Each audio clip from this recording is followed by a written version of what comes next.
Yun mga idol, install tayo dito sa Makati ng mga patch fitting mga idol.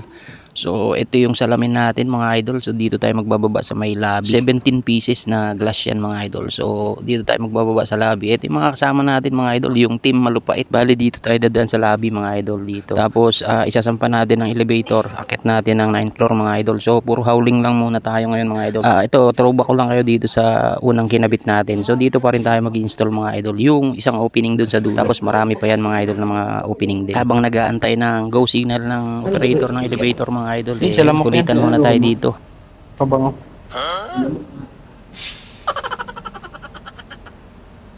So yun mga idol, bali nagsasampa na tayo ng salamin dito sa may elevator. So ito yung itsura niya mga idol. Yung height pala nito is 2.3. So saktong sakto lang sa elevator mga idol. So medyo mahirap lang sa pagpasok.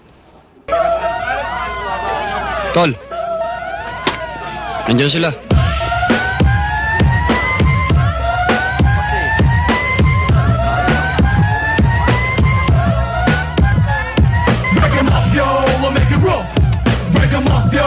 So yun mga idol, back to reality tayo. At ito, nag-uumpisa na tayo mag-layout at maghukay nung pagpapasukan ng door closer mga idol. So ito pala mga kasama natin, mga team malupait. So ayun mga idol, bali yung baba nito is nakalubog yung U-channel, tapos yung taas is nakalubog din. So kaya open pa yun mga idol, bali ipitin na lang nila yung U-channel natin ng gypsum board kapag nakapagkabit na tayo ng U-channel. So ito, medyo matigas lang yung butas, yung pag-chipping natin. Yun mga idol, naikabit na natin yung isang fix. So bali dyan nakakapit yung transom, tapos yung pinto. Bali sa kabilang side is yung fixed transom patch yung ikakabit natin sa wall.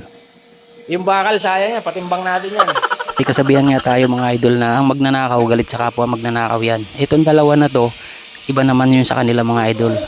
Ang gwapo galit sa kapwa gwapo yan, kaya lagi silang nagtatalo mga idol. Parang aso't pusa lang.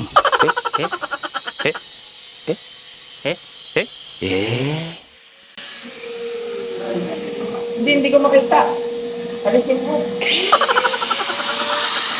Ayun mga idol, naikabit na natin yung fixed transom tsaka yung dalawang pinto mga idol. So medyo may problema lang yan, medyo bingkong yung isang pintuan mga idol, kaya medyo nahirapan tayo. Kayang-kaya namang gawan ng paraan mga idol. So bali ang sukat ko rito mga idol sa fix, gumamit tayo dito ng 3/4 by 3/4 na U-channel, aluminum U-channel mga idol. So yung fix niyan mga idol is kung ceiling to flooring ang sukat mga idol, gamit tayo ng 3/4 na U-channel. Bali mag-less ka lang dito ng 1 inches mga idol para pumasok yung fix natin sa height. So ayun mga idol, tapos yung pinto, yung butas naman ng fix para dun sa kakapitan ng pinto mga idol is kung ano yung height mo ng pintuan mga idol, plus 18 mm ka lang dun sa suka gitna ng dalawang butas mga idol. So ayun lang mga idol.